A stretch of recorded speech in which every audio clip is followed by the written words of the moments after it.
तो हेलो दोस्तों। मूवी शुरू होती है एक औरत से जिसका नाम हमें नहीं पता, क्योंकि इस मूवी में किसी भी कैरेक्टर के नाम नहीं है और डायलॉग्स भी नहीं है। ये एक बिल्कुल साइलेंट मूवी है।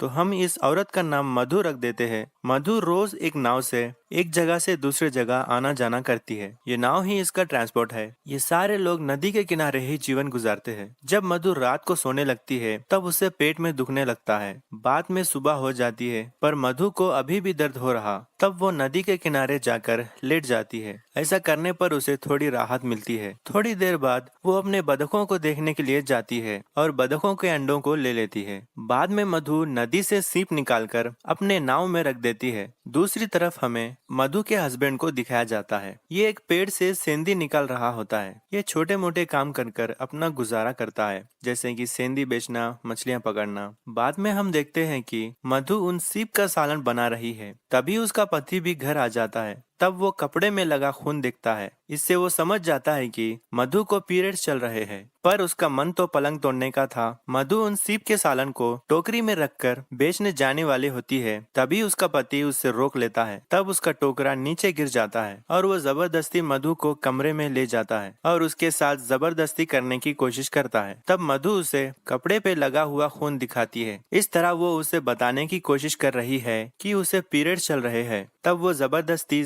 बाद में मधु नदी के किनारे जाकर उस सालन को बेचती है। तभी वो देखती है कि उसके पति के वजह से बतख के अंडे फूट चुके हैं। तब मधु उन अंडों को नदी में फेंक देती है। बाद में वो उसके पिता के पास जाती है और उसे भी खाना देकर वापस घर लौट जाती है और खाना बनाने लगती है। तब हमें पता चलता है कि ये लोग मिलकर खाना नहीं खाते। उसका पति एक जगह खाता है और मधु दूसरे किनारे बैठकर खाना खाती है। रात में मधु का पति पलंग पर सोता है और मधु नीचे फर्श पर सोती है। कुछ देर बाद उसका पति जबरदस्ती करने की कोशिश करता है। तब वो उठकर नदी के किनारे बैठकर मायूस होती है। तब मधु अपने सहेली को याद करती है, कैसे वो शादी से पहले अपने सहेली के साथ खुश रहा करती थी। इस लड़की का नाम जेसिका रख देते हैं। फिर दूसरे दिन वो नदी के किनारे जाकर बतख के अंडों को लेकर एक दुकान में बेच देती है। इससे पता चलता है कि मधु रोज अंडे और सीप का सालन बेचकर कुछ पैसे कमा लेती है। बाद में वो अपने पिता के पास जाकर उसे खाना देकर वापस लौट जाती है। तभी उसे एक टूटे हुए घर को देखकर अपने शादी से पहले के दिन याद आते हैं। पहले मधु और जेसिका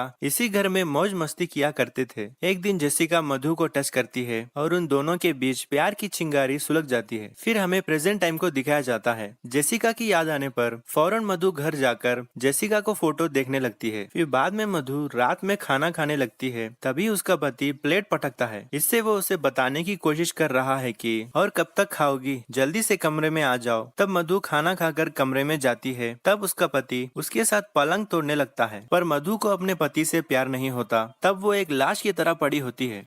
दूसरे दिन मधु हर रोज की तरह अपने पिता के पास जाती है, लेकिन इस बार उसने खाना नहीं लाया था, क्योंकि मधु अपने पिता से नाराज होती है उसकी शादी उस आदमी से करने पर। तब उसका पिता शर्मिंदा होता है। उसके बाद मधु नाव में दो नन्स को देखते ही उसे दोबारा जेसिका याद आती है। फौरन अपने घर जाकर रोने लगती है और अपने गुजरे हुए लम्हों को याद करने लगती है। मधु अपनी जिंदगी से परेशान हो चुकी थी। सोचती है कि क्या यही मेरी जिंदगी है, क्या कभी भी उसके जिंदगी में खुशियां लौटकर नहीं आएंगी। दूसरे दिन मधु अपने पति को बिना कहे बस में जेसिका के पास जाती है। वो देखती है कि जेसिका एक नन बन चुकी है। जेसिका को देखते ही मधु गले लग जाती है, पर जेसिका उसे दूर कर देती है। बाद में वो सबके साथ मिलकर खाना खाती है। दूसरी तरफ उसका पति मधु का इंतजार करने लगता है। रात हो जाती है, फिर भी मधु अभी तक घर वापस नहीं लौटती। घर में खाना नहीं होने पर उसका पति गुस्से से बर्तन तोड़ने लगता है। जेसिका अलग कमरे में सोती है और मधु भी अलग कमरे में सोती है। फिर दोनों को भी नींद नहीं आ रही होती है। तब जेसिका सोचती है कि इतने साल बाद मधु यहाँ क्यों आई है। दूसरे दिन सुबह को मधु जेसिका के रूम में आती है, लेकिन दोनों भी कुछ बात नहीं करते। फिर मधु जेसिका के कपड़ों को टच करके जेसिका को महसूस करने लगती है। तभी जेसिका वहाँ आती है। उसे देखकर मधु जेसिका के गले लग जाती है, लेकिन जेसिका उसे दूर करके उसके हाथ में क्रॉस रखकर ये बताने की कोशिश करती है कि अब वो दोनों एक नहीं हो सकते।